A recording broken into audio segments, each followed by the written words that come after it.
¿Qué tal, amigos de nuestra experiencia TEA?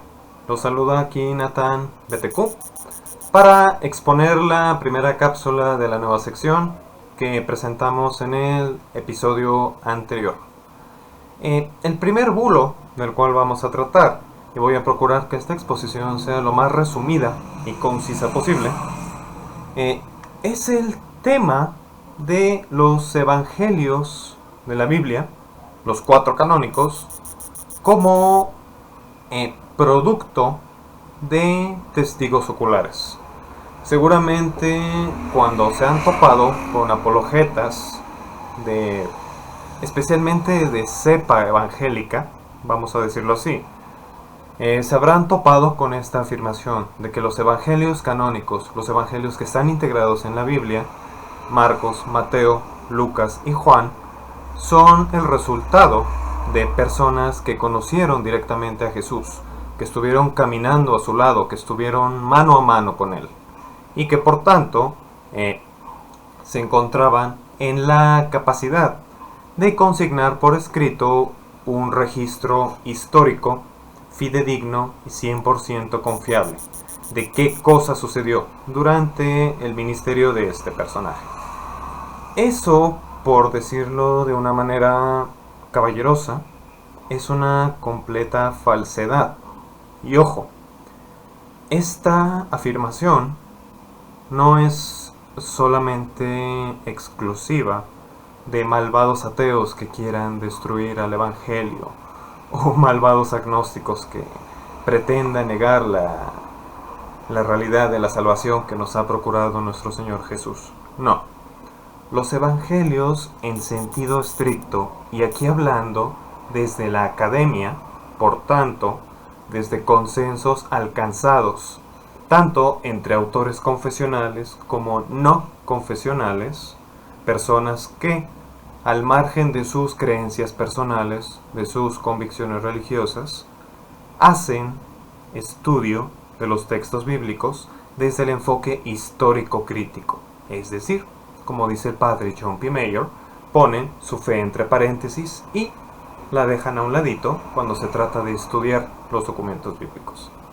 Desde este tipo de academia, insisto, enfoque histórico-crítico, en contraposición al enfoque puramente devocional, que es el estudio que se hace de la Biblia dentro de las iglesias, en las escuelas dominicales, en los cursos de evangelización y retiros espirituales, etc. La academia está hoy en día de acuerdo de una manera prácticamente universal en que los evangelios, estrictamente hablando, son documentos de carácter anónimo. Cuando estos comenzaron a circular entre el año 70 y el 90 ya de la era común, estos textos tenían un carácter anónimo. Es decir, si uno lee los documentos que circulaban en esa época, uno se iba a dar cuenta de que ninguno de ellos proclamaba haber sido escrito ni por ningún apóstol ni por ninguno de los seguidores cercanos de estos apóstoles.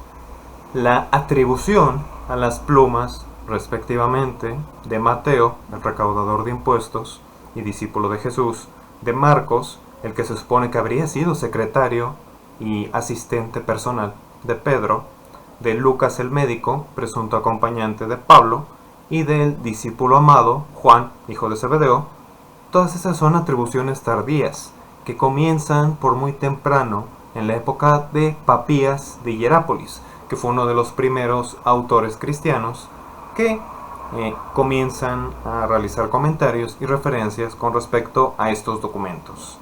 Reitero, los evangelios son estrictamente documentos de carácter anónimo, pero la naciente iglesia cristiana, en un esfuerzo por contar con documentos fundacionales que pudieran retrotraer a la autoridad de plumas apostólicas de seguidores cercanos de Jesús, comenzaron a atribuirlos erróneamente a estos personajes.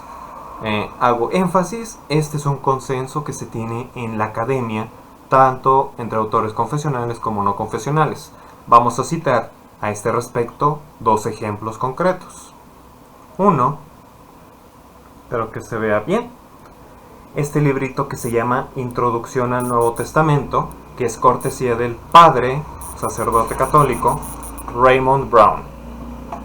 En este librito, por ejemplo, vamos a citar de él 2 párrafos que ilustran que él, a pesar de que es un autor confesional, de que es un sacerdote, insisto, él es un practicante del enfoque histórico crítico. Y observemos qué es lo que nos tiene que decir acerca de los evangelios. Caer en la cuenta de que los evangelistas no fueron testigos oculares del ministerio de Jesús es importante para comprender las diferencias entre ellos, desde el punto de vista de otras épocas, cuando se pensaba que los evangelistas habían visto por sí mismos lo que relataban. Era muy difícil explicar las diferencias entre sus evangelios. ¿Cómo pudo un testigo ocular, Juan, dar noticia de la purificación del templo, como ocurrida al comienzo del ministerio de Jesús, y el testigo ocular Mateo, entre comillas, registrar ese mismo episodio, pero durante el final de ese ministerio? Para poder reconciliarlo, los intérpretes debían defender que la purificación del templo ocurrió 2 veces y que cada uno de los autores reportaba una de estas 2 variantes del suceso, lo que el estudioso judío Geza Vermes apropiadamente llamaría una acrobacia exegética, una maroma exegética.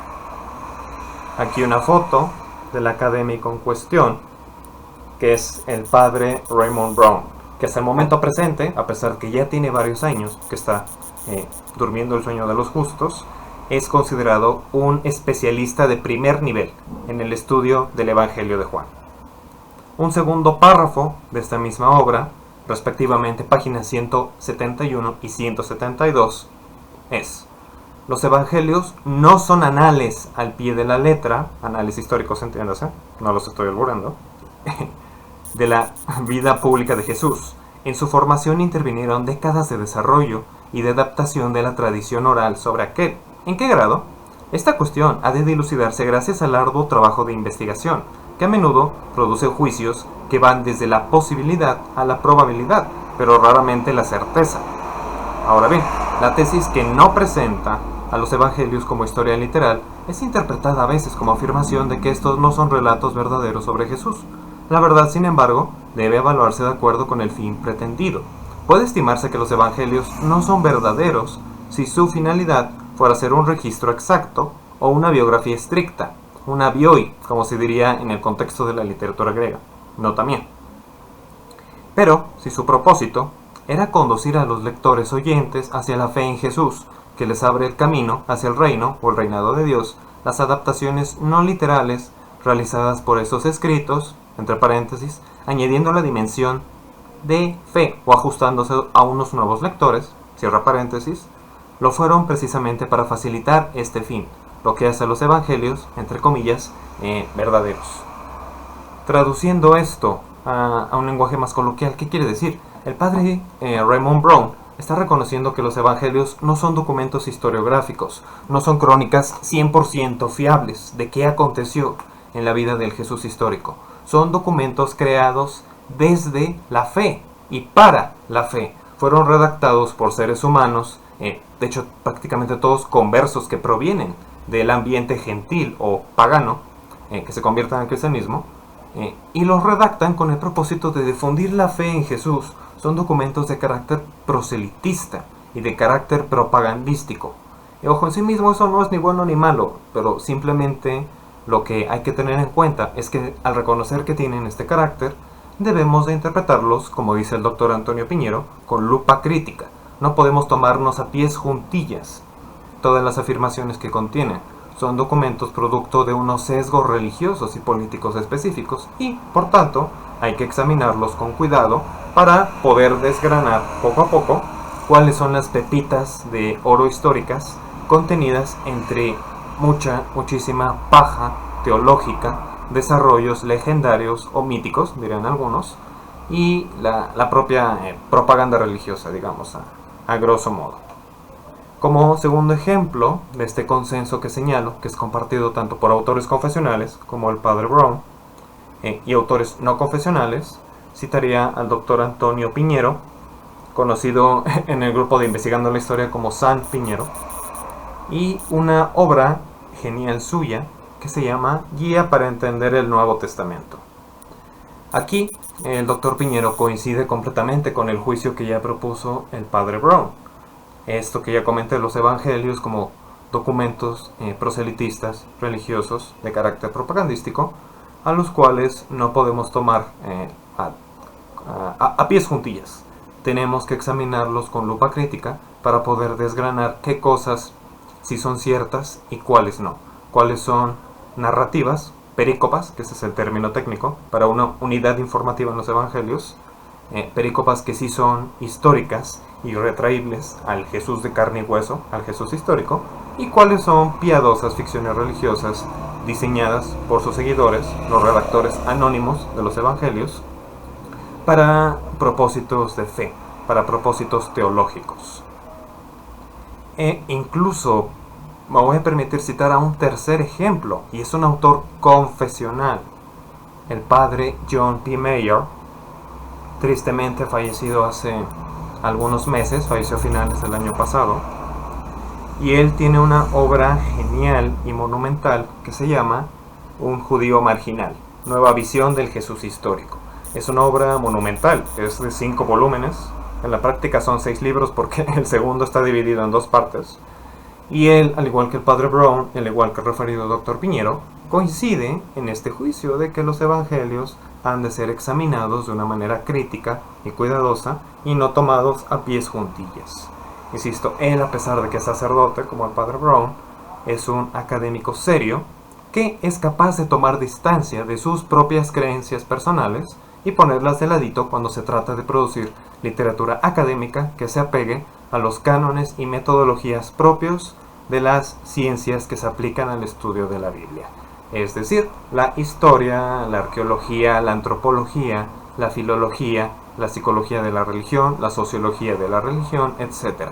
Todas aquellas que coloquialmente, en este campo al menos, son conocidas como ciencias bíblicas. Esa es la gran diferencia entre este tipo de autores confesionales y, por otra parte, los, por decirlo de una manera un poco cómica, los fantoches como Lee Strobel o Mike Licona, que sin ningún tipo de preparación formal ni autodidacta buena en estos campos, se ponen a hacer proselitismo religioso valiéndose de la tremenda ignorancia que, por desgracia, existe entre los ciudadanos de a pie con respecto a los temas religiosos y de estudio de los escritos sagrados, tanto del judaísmo como del cristianismo. Y bueno, eso sería todo. Les recomiendo encarecidamente estas lecturas, yo mismo las he hecho. Insisto, a pesar de que son autores confesionales, se apegan con una gran calidad académica a los métodos propios de las ciencias ya referidas. Y bueno, quedan ampliamente recomendadas sus obras. Les agradezco la atención y nos estamos viendo en una futura cápsula. Cualquier duda, comentario, aclaración, recordatorio familiar, crítica constructiva o cualquier cosa que quieran expresar, somos todo oído en los comentarios. Y bueno, nos estamos viendo en un próximo episodio. Hasta luego.